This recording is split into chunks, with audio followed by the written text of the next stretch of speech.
Welcome back to What the Flick. I'm Matt. That's Kim. That's John. We are talking about episode 9 of season 2 of Westworld, the Father's Day episode. Well, also the word we've been waiting the penultimate episode. Exactly. So we get a lot going on in this episode. Previous episode, episode 8, was one of the best ones we've seen, I think, ever in the entire show. This one's not bad. We get a lot of backstory for William, AKA Man in Black. We get a lot of mystery. We get some things solved. We get, I thought, a very touching backstory around Teddy's relationship with Dolores when he says that he loved her from the moment he first saw her, and then you get that flashback when he gets turned on. He thought she was cold. He thought she was cold. That was so because sweet. Because she was nude. That was. Yeah. I thought that was very touching. He was programmed to say that. Well, it doesn't mean it's not worthwhile. Yes. We've discussed, feelings being programmed versus random circumstances humans find themselves in sometimes. Right. I really liked. I mean, we've never seen, or maybe we've barely seen, Ford and William in the same room acting against each other. Very little. It's very good. Yeah, those are such great actors, and it's a treat to see the two of them together. And you do definitely get that there's, Ed Harris is so good, and Anthony Hopkins is so good that without any necessary extra dialogue, you get that, these guys had been arguing about the direction of the company and the park for probably decades. Yeah. And they hardly need to say it because it's all just right there in their faces. And I think similarly, the scene between Anthony Hopkins and Maeve later on was very emotional. That he's delivering this massive monologue and she has to sort of communicate everything with an occasional tear, maybe a little movement of a neck flap, and that's pretty much it. That's all she has to go on acting-wise. I thought that was a great, there were so many great parallels against each other, where it had William and his daughter Emily, and then it had Ford and Maeve, and that's, that seems more like a fatherly daughter relationship almost. Although it felt like it also somewhat comes out of nowhere. Maybe it hadn't been particularly well set up. The way we I like the scene, but I don't know. I've seen some speculation that that entire thing is less an honest depiction of his feelings for Maeve, which again aren't really grounded in previous episodes, and more a continuing deception.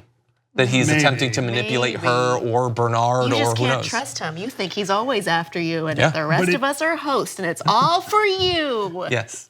I'm glad we brought up that father-daughter relationship between Ford and Maeve, though, because that does set up a potential interesting parallel that we could get explored in season 3, which Arnold as a father to Dolores and Ford as a father to Maeve, and the way those different characters have manifested their own kind of evolution. Because I thought it was interesting when Ford had said that he thought Maeve was going to escape, and he was surprised that she turned back for her daughter. Yeah. But can there be more Ford? If his consciousness, which had previously been uploaded to the cradle, had then been downloaded into Bernard's body, the cradle is then destroyed, and Bernard then deletes it from his brain, does Ford remain? Did he allow Bernard to only think that he was deleting it? He could still be there. He could very well be in the Forge. It seemed like an easy delete. He could also be in Maeve.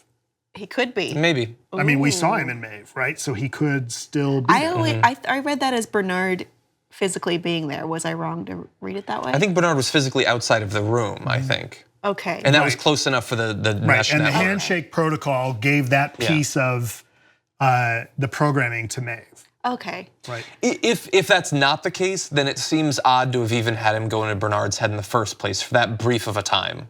It seems like there would have to be something more about that.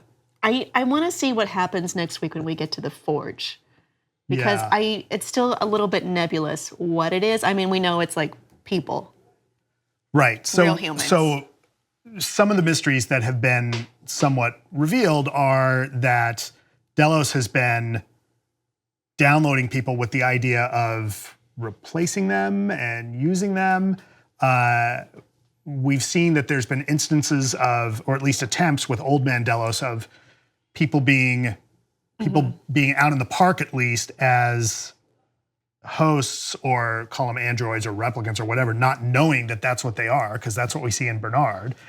We get hints. I mean, we've hardly talked at all about William's story in this, right? And that's the big reveal. Sure. Or not reveal. That's the big story here. We get a lot of detail as to how and why his wife took her own life and how that's affected his relationship with his daughter. And we get that he's so deep into this mystery that he thinks Ford has put in front of him that he thinks his own daughter is a host. I mean, at this point, I like where we are, where it's not really clear if Ford actually did all this stuff. It certainly paints him to be sort of this, paranoid, obsessed. I think on his card it said he was a little bit delusional and obsessive, so that works with him as well. So, I mean, are we supposed to doubt his thoughts right now? Because I think it's still very likely they're real, or his hypothesis is real. We're certainly supposed to want to speculate, and I don't even know that necessarily at the end of this next episode we'll know, but I think they try to manipulate us in several ways. They have the scanning of the neck, which didn't need to be there, they chose to put it in. They show the results of his scan, they don't show the results of his daughter's scan.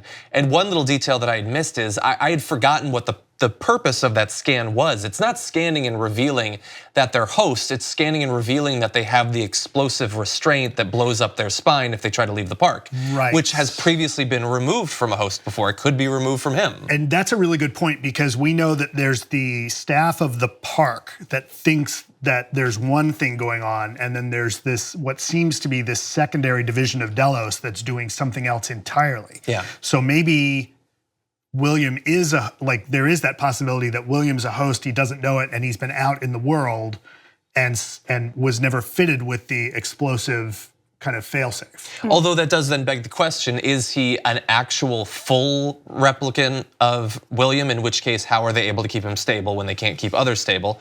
Or is he a cheaper version, in which case how has he lived this full life this whole time? I don't know.